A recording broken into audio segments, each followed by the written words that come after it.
नमस्कार दोस्तों, आप सबका इस वीडियो में बहुत बहुत स्वागत है।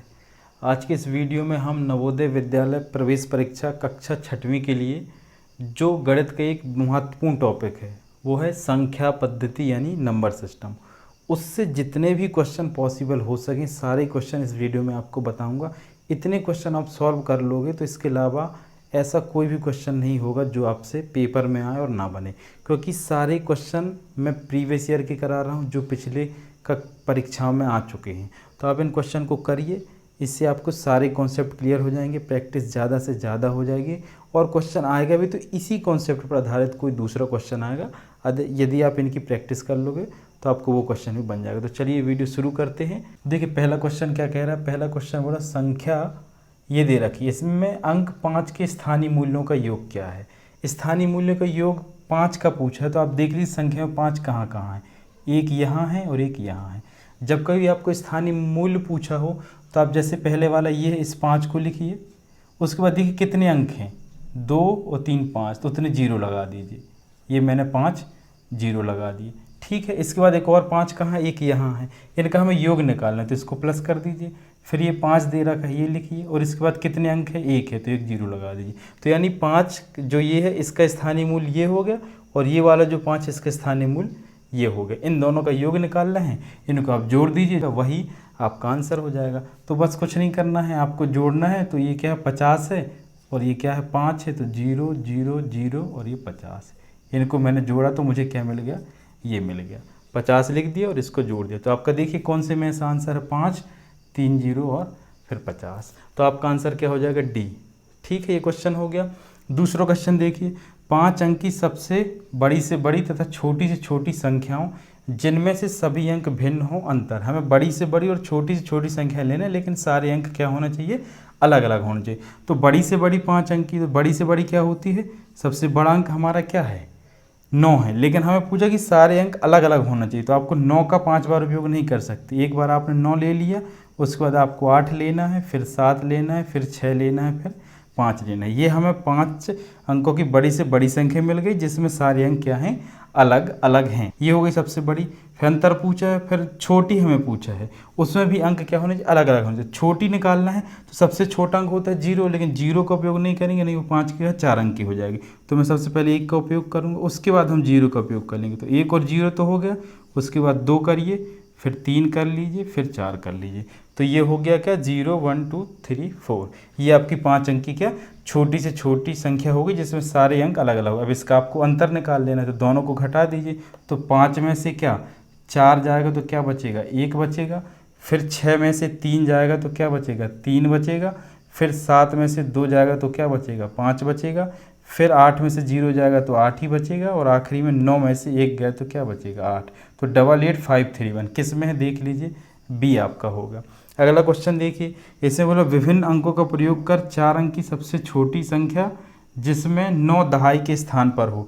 इसमें विभिन्न अंकों का यानी सारे अंक क्या होना चाहिए, अलग अलग होना चाहिए और सबसे छोटी और 4 अंकों की होना चाहिए। तो छोटी संख्या मैंने बताया, सबसे पहले आप किसका उपयोग करोगे, छोटा अंक तो 0 है, लेकिन 0 का उपयोग करोगे तो 4 की जगह 3 अंक की हो जाएगी। तो मैं 1 का इस्तेमाल करूँगा।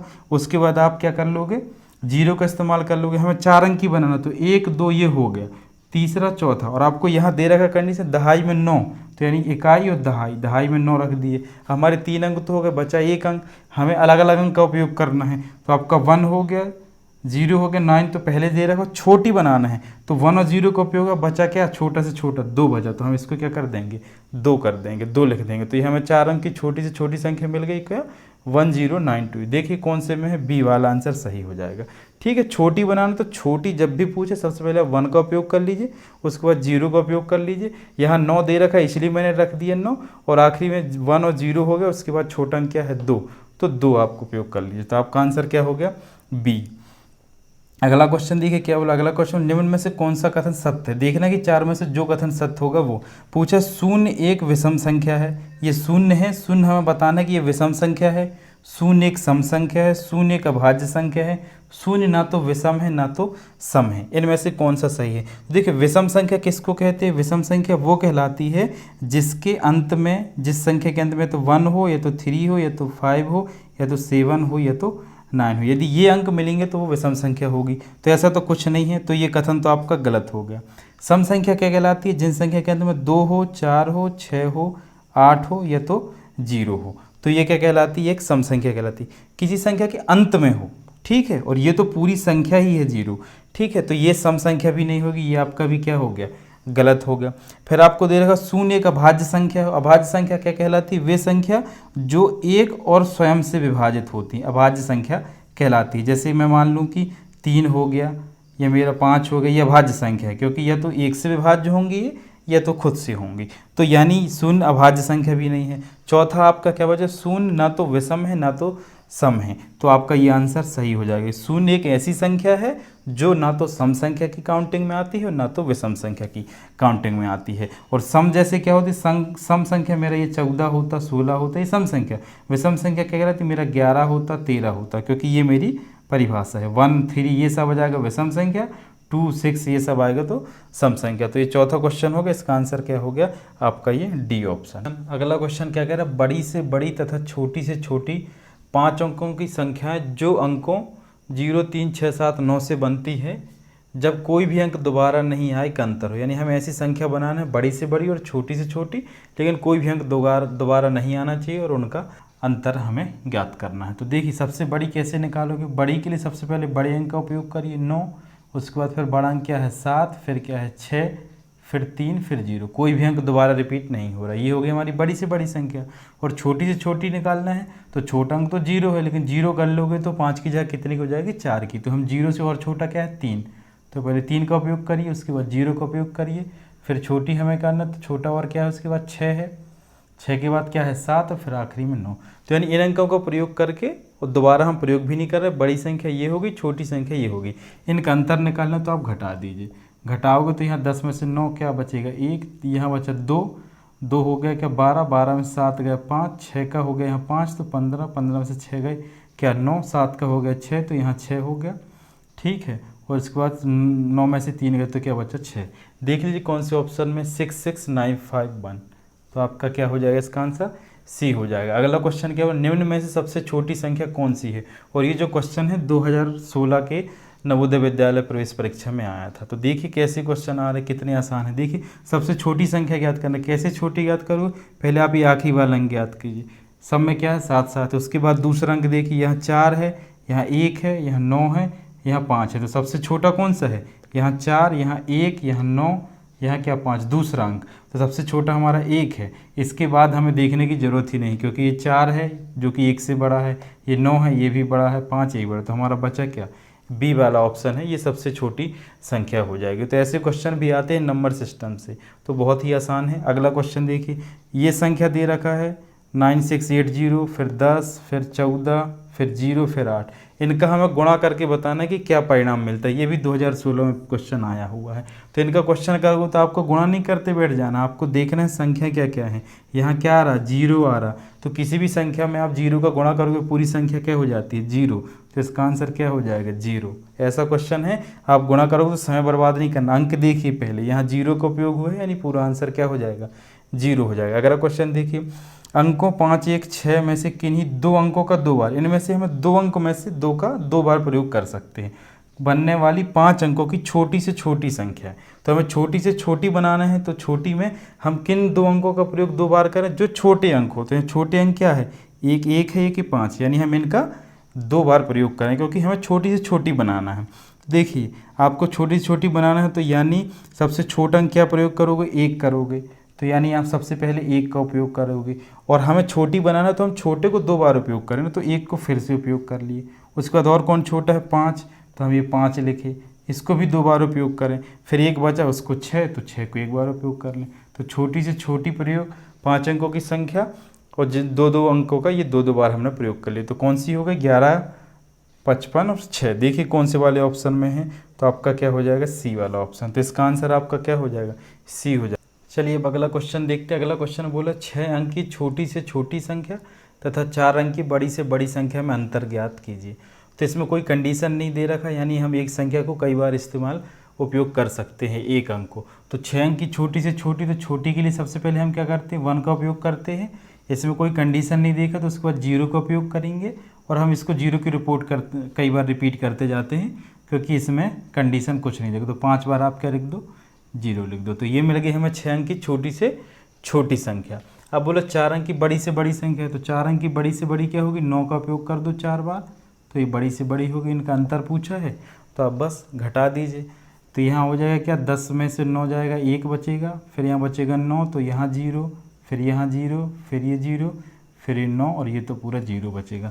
तो आपका घटाने के बाद क्या मिल जाएगा, ये किस ऑप्शन में है, ए वाले ऑप्शन में है। तो इसका आंसर क्या हो जाएगा, ए वाला हो जाएगा। अब इन सारे क्वेश्चन को देखने के बाद आपको पता चलेगा कि नंबर सिस्टम में हमेशा क्या ऐसे ही क्वेश्चन आते हैं नंबर से उपयोग करके। तो जब इनकी आप प्रैक्टिस कर लोगे तो एग्जाम में कोई भी क्वेश्चन आपसे छूटेगा नहीं, सारे क्वेश्चन बन जाएंगे। इसी कॉन्सेप्ट पर सारे क्वेश्चन आते हैं। अगला क्वेश्चन देखिए, बोला 56, 84 दोनों के लिए निम्न में से कौन सा कथन सत्य है। अब ये दोनों अभाज्य संख्या हैं। अभाज्य संख्या मैंने पहले बताया था क्या, जो केवल एक और स्वयं से विभाज्य हो वो अभाज्य संख्या करे। तो ये गलत हो जाएगा, क्यों, क्योंकि 2 से भी कट जाएगा, 2 से भी कट जाएगा, तो ये गलत हो गया कंडीशन। फिर दूसरा दे रखा दोनों विषम है, ये भी गलत हो जाएगा, क्यों, क्योंकि विषम के लिए हमारे लाख संख्या के आखिरी में क्या क्या चाहिए, 1, 3, 5 ये हो, तो ये भी गलत हो गया। फिर अगला दे रखा है कि दोनों सहअभाज्य हैं। तो सहअभाज्य अभी मैं बताऊंगा आगे क्या कहलाती हैं। ये देखिए यहाँ भी दे रखा है इस वाले क्वेश्चन में, तब मैं बताऊंगा। तो दोनों सहअभाज्य भी नहीं है। और क्या दे रखा, दोनों 14 के गुणज हैं। तो देखिए 14 में भाग चला जाएगा और इसमें भी 14 का भाग चलेगा, 14 चौके 56, 14 सत्ते 84। तो इसका आंसर क्या हो जाएगा, डी वाला सही हो जाएगा। सहअभाज्य क्या है वो इस वाले क्वेश्चन में बताऊंगा आपको। अगला दे रखा है अंकों 7, 2, 4, 8 तथा 0 से बनने वाली बड़ी से बड़ी 5 अंक की संख्या जब एक अंक एक ही बार प्रयोग किया। इसमें हमें रिपीट नहीं करना है और इन अंकों का उपयोग करना हो बड़ी से बड़ी। तो इनमें देखिए सबसे बड़ा अंक कौन सा, सबसे बड़ा अंक है हमारा 8। उसके बाद देखिए कौन सा बड़ा अंक है 7, तो ये 7 हो जाएगा। फिर उसके बाद देखिए क्या है 4, फिर उसके बाद क्या है 2 और उसके बाद क्या है 0। तो हम किसी भी अंक को रिपीट नहीं किए और 5 अंकों की बड़ी से बड़ी, क्योंकि हम बड़े अंक को सबसे पहले इस्तेमाल किए हैं। तो देख लीजिए किस ऑप्शन में है। तो आपका आंसर कौन सा हो जाएगा, ये वाला। ठीक है, तो ये हो गई इन अंकों का प्रयोग करके बड़ी से बड़ी संख्या। अगला क्वेश्चन देखिए, 11 तथा 21 के लिए निम्न में से कौन सा कथन सत्य है। ये क्वेश्चन भी 2015 में आया हुआ है। देखिए कौन सा कथन सत्य है, बोला दोनों भाज्य संख्याएं हैं। फिर इसके बाद दे रखा है दोनों सम संख्याएं हैं। तो ये तो गलत हो जाएगा सम वाला, क्यों, क्योंकि सम के लिए हमें क्या चाहिए आखिरी में 0, 2, 4, 6, 8 हो, लेकिन ये क्या है गलत हो जाएगा। फिर क्या बोला दोनों 3 के गुणज है, तो ये भी गलत हो जाएगा, क्यों, क्योंकि 3 में इसमें का भाग चला जाएगा लेकिन 11 में नहीं जाएगा। तो ये दोनों गलत हो गए। दोनों भाज्य संख्या है, ये भी गलत हो जाएगा, क्यों, क्योंकि भाज्य कब होगी, जब किसी दूसरी संख्या का भाग जाए। तो 11 में तो केवल 1 का जा रहा हो 11 का, तो ये तो अभाज्य हो गई, तो ये भी गलत हो जाएगी। 21 में तो चला जाएगा लेकिन ये क्या है अभाज्य संख्या। अब बचा हमारा दोनों सहभाज्य संख्या, तो यही ऑप्शन बचा, तो ये सही होगा। अब देखते हैं सहभाज्य संख्या क्या कहलाती हैं। तो इसका परिभाषा ये होती है कि जब दो संख्याओं में कोई भी कॉमन गुणनखंड ना हो तो सहभाज्य संख्या कहलाती है। केवल एक के अलावा एक कॉमन हो सकता है। जैसे मैं 11 लिखा तो 11 के गुणनखंड तोड़िए, क्या हो जाएगा 1 हो जाएगा, और क्या हो जाएगा 11 हो जाएगा, और कुछ होगा नहीं हो जाए। 21 का देखिए, 21 के गुणनखंड तोड़िए तो क्या हो जाएगा 3 हो जाएगा, 7 हो जाएगा, यानी 3 का ही भाग चला जाएगा इसमें और 7 का भी भाग चला जाएगा, और 1 का तो जाएगा ही जाएगा और साथ में 21 का ही जाएगा। तो देखिए 11 और 21 में कोई गुणनखंड कॉमन है क्या, कोई भी कॉमन नहीं, केवल 1 के अलावा। तो यानी ऐसी दो संख्या जिनमें केवल एक गुणनखंड कॉमन हो और वो भी 1 हो, तो वो अभाज्य संख्या, वो संख्या क्या कहलाती है, वे दोनों संख्याएं सहभाज्य संख्या कहलाती हैं। तो यानी 11 और 21 क्या हैं, सहभाज्य हैं। तो आपका आंसर कौन सा हो जाएगा, सी वाला हो जाएगा। अगला क्वेश्चन क्या बोला, 7 विभिन्न अंकों से बनी न्यूनतम संख्या तथा 6 विभिन्न अंकों से बनी अधिकतम संख्या का अंतर है। यह विभिन्न का उपयोग हुआ है, यानी कोई भी अंक आपको रिपीट नहीं करना है। तो 7 विभिन्न अंकों से बनी न्यूनतम संख्या क्या होगी, न्यूनतम के लिए सबसे पहले 1 का उपयोग कीजिए, सारे अंक अलग हों, उसके बाद 0 का उपयोग कीजिए और 7 अंकों का, फिर उसके बाद आप 2 का कर लीजिए, 3 का कर लीजिए, 4 का कर लीजिए, 5 का। देखिए 7 अंकों के 3, 3, 6, एक और ये 7 हो गया। 7 अंकों की न्यूनतम बोला है तो हम छोटे अंकों से उपयोग करेंगे। फिर 6 अंकों से अधिकतम, इसमें विभिन्न है, तो अधिकतम के लिए हमें क्या करना है, 6 अंकों की सबसे पहले बड़ा अंक क्या 9 का उपयोग करिए, फिर 8 का करिए, फिर 7 का करिए, फिर 6 का, फिर 5 का, फिर 4 का। ये हो गई हमारी 6 अंकों की। इसमें हमें अंतर ज्ञात करना, तो बस इसको घटा दीजिए, आपका आंसर आ जाएगा। तो 6 में से 4 गए, यहाँ 2 बचेगा, यहाँ 0 हो गया, ये 14 में से 6 जाएगा तो 8 बचेगा, 3 का 2 के 12 में से 7 गया तो 5 हो गया, फिर आपका 2 का 1 हो, 11 में से 8 गए 3, फिर 9 में से 9 0। तो देखिए आपका 35,802 किस में है, 35,802 ये वाला आंसर आ गया। तो आपका इसका क्या हो जाएगा, बी वाला आंसर हो जाएगा। विभिन्न का उपयोग हुए यानी कोई भी अंक रिपीट नहीं करना। अगला क्वेश्चन दे रखा 5 अंक की बड़ी से बड़ी विषम संख्या जो अंकों से बनाई जा सकती है। बड़ी से बड़ी बनाना है और विषम संख्या है। तो 5 अंकों की बड़ी से बड़ी, देखिए सबसे बड़ा अंक क्या है हमारा 9 है, तो 9 का उपयोग करिए। ठीक है, 9 के बाद और क्या है सबसे बड़ा हमारा, फिर 7 हो जाएगा, 7 के बाद क्या है 5 हो जाएगा, 5 के बाद हमारा क्या है 9 हो गया, 7 हो गया, 5 हो गया, फिर 3 है। लेकिन हमें क्या है विषम संख्या बनानी है, तो विषम हमारे आखिरी में क्या 3 आएगा तभी विषम बनेगा। बचा 0 तो बीच में क्या कर दीजिए 0 कर दीजिए, क्योंकि हमें बड़ी से बड़ी पूछा है तो सबसे पहले आप बड़े अंकों का उपयोग करेंगे। तो 9 का किया, फिर 7 का किया, फिर 5 का किया, और विषम पूछा है तो विषम तभी बनेगी जब हमारा आखिरी में क्या होगा कोई विषम अंक होगा। तो क्या है 3 हमारा विषम अंक है, तो 3 आखिरी में उपयोग कर ली और 0 क्या उसके पहले उपयोग कर ली। तो देखिए किस ऑप्शन में है ये, तो आपका आंसर क्या हो जाएगा, ये सी वाला हो जाएगा। बड़ी से बड़ी है तो बड़े अंकों का मैंने पहले उपयोग कर लिया। अगला देखिए, अगला क्वेश्चन क्या बोला, 5 अंकों की बड़ी से बड़ी सम संख्या जो इन अंकों से बनी हो। हमें बड़ी से बड़ी है लेकिन क्या है सम पूछा है, तो सम के लिए हमें आखिरी में क्या कोई सम अंक होना चाहिए। ठीक है, और पूछा बड़ी से बड़ी है, तो बड़ी से बड़ी के लिए हम सबसे पहले बड़े अंक का प्रयोग करेंगे। क्या है यहाँ 8 है, 8 के बाद उससे बड़ा क्या है 7 है, 7 के बाद बड़ा क्या है 5 है, उसके बाद 3 है, फिर बचा 0। इसमें सम पूछा है तो जो जिनके अंक में 0 या 2 4 6 8 होता है वो सम संख्या है। तो आखिरी में हमारा 0 आ गया, तो ये पूरी क्या बन गई सम संख्या बन गई। और बड़ी से बड़ी पूछा तो हमने बड़े अंकों का सबसे पहले इस्तेमाल किया। देखिए किस ऑप्शन में है, तो आपका ये सी ऑप्शन इसका भी सही हो जाएगा। अगला देखिए, निम्न में सबसे बड़ी संख्या क्या है। तो इन ऑप्शन में बड़ी संख्या देखिए ना, पहले अंक देखिए यहाँ भी 7, यहाँ भी 7, यहाँ भी 7, यहाँ भी 7। उसके दूसरा अंक देखिए यहाँ 1 है, बड़ी पूछा है, यहाँ 2 है, यहाँ 2 है, यहाँ 2 है, तो 1 तो छोटा है, तो ये तो ऑप्शन खत्म हो गया। अब ये 2 2 है, फिर तीसरा अंक देखिए यहाँ 1 है, यहाँ 1 है और यहाँ 2 है। बड़ी पूछा तो इन दोनों में तो 1 1 है, तो ये भी खत्म, ये भी खत्म। बड़ी पूछा तो ये 2, यानी सबसे बड़ी क्या हो गई आपका ये वाला हो गया। ये दोनों खत्म हो गए तो बचा क्या आपका डी वाला ऑप्शन। देख लीजिए सबसे बड़ी क्या हो जाएगी 72 21, तो आपका आंसर क्या हो जाएगा डी हो जाएगा। फिर अगला क्वेश्चन देखिए, इतना ये संख्या 43 00 3 10 इन सब का हमें गुणनफल का मान ज्ञात करना कि मान क्या होगा। तो आपको ऐसे क्वेश्चन पहले देखिए किस किस का आपको मल्टीप्लिकेशन करना है यानी गुणा करना है, उसके बाद ऐसा नहीं आप गुणा करने लगे बाद में देखिए क्या, क्योंकि यहाँ आपको क्या दे रखा है 0 दे रखा है, और 0 में किसी भी संख्या का गुणा करेंगे आंसर आपका क्या आएगा 0 आएगा। तो इसका आंसर क्या हो जाएगा 0 हो जाएगा। हल करने की जरूरत नहीं, सीधे आपका आंसर आ गया। अगला क्वेश्चन क्या बोला, 1 से 50 के बीच कितनी अभाज्य संख्या है। फिर अगला दूसरा ये भी अभाज्य संख्याओं का क्वेश्चन है, ये भी अभाज्य संख्याओं का क्वेश्चन है। तो इन तीनों क्वेश्चन में मैंने अभाज्य संख्याओं के क्वेश्चन शामिल किए हैं। तो पहले आप अभाज्य संख्याओं के बारे में जान लीजिए होती क्या है, फिर आपके तीनों क्वेश्चन बन जाएंगे और इसके अलावा और जो क्वेश्चन होंगे अभाज्य संख्या वे सारे क्वेश्चन बन जाएंगे। तो देखिए अभाज्य संख्याएँ होती क्या हैं, तो परिभाषा जो होती है अभाज्य संख्याओं की वो ये होती है कि वे संख्या जिनके केवल 2 गुणनखंड हों अभाज्य संख्या कहलाती हैं। उन 2 गुणनखंड में एक वह संख्या स्वयं होगी गुणनखंड और दूसरा 1 यानी 1 होगा। यानी आप क्या होंगे जिनके केवल 2 गुणनखंड हो, जिनके केवल 2 गुणनखंड हो, कितने 2 गुणनखंड हों अभाज्य संख्या कहलाती हैं, जिनमें से एक स्वयं संख्या होगी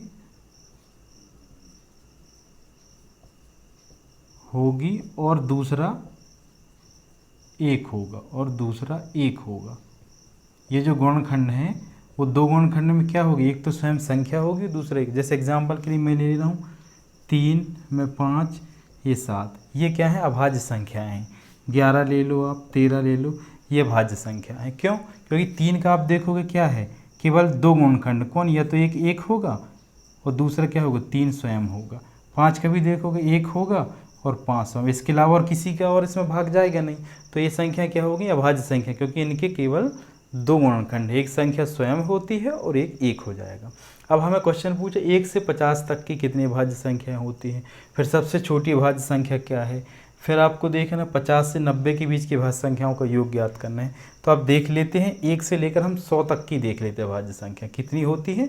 फिर यदि आपको क्वेश्चन 1 से 50 पूछा, 1 से 100 तक भी पूछेगा तो ही बन जाएगा। तो चलिए देखते, सबसे पहले शुरुआत करते, एक तो नहीं होगी, एक अभाज्य संख्या है कि नहीं है, तो नहीं होगी। क्यों? क्योंकि इसका केवल एक ही गुणनखंड होगा 1। परिभाषा क्या है? 2 होना चाहिए, तो ये तो अभाज्य संख्या नहीं है। आगे देखते हैं, तो हमारा क्या 2 होगी। क्यों? क्योंकि 2 के 2 गुण, एक 2 हो जाएगा और एक हो जाएगा। तो 2 हो गई, 3 हो गई, 5 हो गई, 7 हो गई, फिर 11, फिर 13, फिर 17, फिर 19। 19 के बाद आपका 21 होगा नहीं, क्योंकि इसमें भाग चला जाएगा। फिर आपका 23 हो जाएगा, 23 के बाद 29 हो जाएगा, फिर 31 हो जाएगा, 31 के बाद 37 हो जाएगा, 37 के बाद 39 नहीं होगा, 41 हो जाएगा, 41 के बाद 43 हो जाएगा। उसके बाद क्या हो जाएगा हमारा? 45 होगा नहीं, 47 हो जाएगा, 49 हो जाएगा, 49 होगा नहीं क्योंकि 7 का भाग चला जाएगा, 51 भी होगा नहीं, 13 है ना, 51 भी नहीं होगा। फिर उसके बाद 53 हो जाएगा, 53 के बाद 55, 57 भी नहीं होगा, 59 हो जाएगा। उसके बाद आपका 61 हो जाएगा, 63 भी नहीं होगा, 65 भी नहीं होगा, 67 हो जाएगा। 67 के बाद आपका 69 होगा नहीं, 71 हो जाएगा, 73 हो जाएगा, 75 नहीं होगा, 77 नहीं होगा, 79 हो जाएगा, 79। 79 के बाद आप 81 नहीं होगा, फिर आपका 83 हो जाएगा। 83 के बाद आप देख लीजिए 85 नहीं होगा, 87 भी नहीं होगा, 89 हो जाएगा। ठीक है, 89 के बाद आप 91 होगा नहीं, 13 सत्ते 91 होता है। ठीक है, 91 के बाद 93 भी नहीं होगा, 95 भी नहीं होगा, उसके बाद 97 हो जाएगा। ये देख लीजिए, इतने अब गिन लीजिए कितने होगा। 1 2 3 4 5 6 7 8 9 10 11 12 13 14 15, यानी आपका ये 50 तक कितने हो गए टोटल? ये 50 तक गिन लीजिए, तो ये आपके कितने हो जाएंगे? 15। ठीक है, उसके बाद आगे गिनिए 16 17 18 19 20 21 22 23 24 25, यानी पूरा 100 तक पूछेगा तो कितने हो जाएंगे टोटल? 25 हो जाएंगे। तो आपका आंसर मिल गया कि 1 से 50 तक कितनी अभाज्य संख्या होती हैं? 15। इसको आप ओरली याद कीजिए, एग्जाम में आपको लिखने की ज़रूरत नहीं है, याद कर लीजिए, माइंड में हमेशा ध्यान रखिए। 15 हो गया, इसको 1 से 100 तक कर देगा तो आपका क्या हो जाएगा? यदि 100 तक कर दिए तो कितना हो जाएगा? फिर आपका ये वाला आंसर हो जाएगा, कौन सा? 25 हो जाएगा। ये दोनों याद रख लीजिए। फिर सबसे छोटी भाज्य संख्या कौन सी है? तो सबसे छोटी क्या है? 2। तो इसका आपका आंसर क्या हो जाएगा? 2। यदि इसमें एक और क्वेश्चन आ जाएगा, एक अभाज्य संख्या है कि नहीं, तो आपका आंसर आ जाएगा नहीं, एक नहीं है अभाज्य संख्या। कहाँ से शुरू होती है? 2 से होती हैं। अगला क्वेश्चन है 50 से 90 के बीच की सभी अभाज्य संख्याओं का योग ज्ञात कीजिए। अब आपने सारी संख्या देख ली 50 से 90 के बीच में। देखिए 50 से 90 के बीच कौन कौन सी हैं, देख लीजिए। 50 से 90 के बीच तो ये हो जाएंगे, आप सबका योग कर लीजिए। 53, फिर आपका 59, ठीक है, फिर आपका 61, 61 के बाद 67, फिर उसके बाद 71, 71 के बाद 73, 73 के बाद 79, फिर 83, फिर 89। इतनी हो गई हमारी, इन सब का आप योग कर लीजिए। तो 3 9 3 12, 13 7 20 और 1 21, 3 24, 24 9 33, 33 36, 36 9 45, 45 की 5 हासिल का 4, 5 5 10 4 14, 26 6 26, 26 और 7 हो जाएगा 33, 33 7 40, 40 7 47, 47 8 55, 55 और 8 क्या हो जाएगा आपका? 63। तो क्या हो जाएगा? 635। तो यानी 50 से 90 तक की सभी अभाज्य संख्याओं का योग कितना हो जाएगा? 635। कौन सा ऑप्शन है? डी। तो ये आपका आंसर हो जाएगा। तो अभाज्य संख्याओं से यही क्वेश्चन आएंगे, इससे संबंधित है कि आपको मैंने सारी अभाज्य संख्या बता दी। अब किसी भी बीच का पूछेगा तो आपका योग निकाल लीजिए, आपका आंसर आ जाएगा। अब देखते हैं अगले क्वेश्चन। अगला क्वेश्चन बोला 4 अंकों की सबसे बड़ी तथा सबसे छोटी संख्या का योगफल ज्ञात कीजिए। 4 अंकों की सबसे बड़ी क्या हो जाएगी? इसमें कोई बाउंडेशन नहीं है, रिपीट कर सकते हैं आप अंक।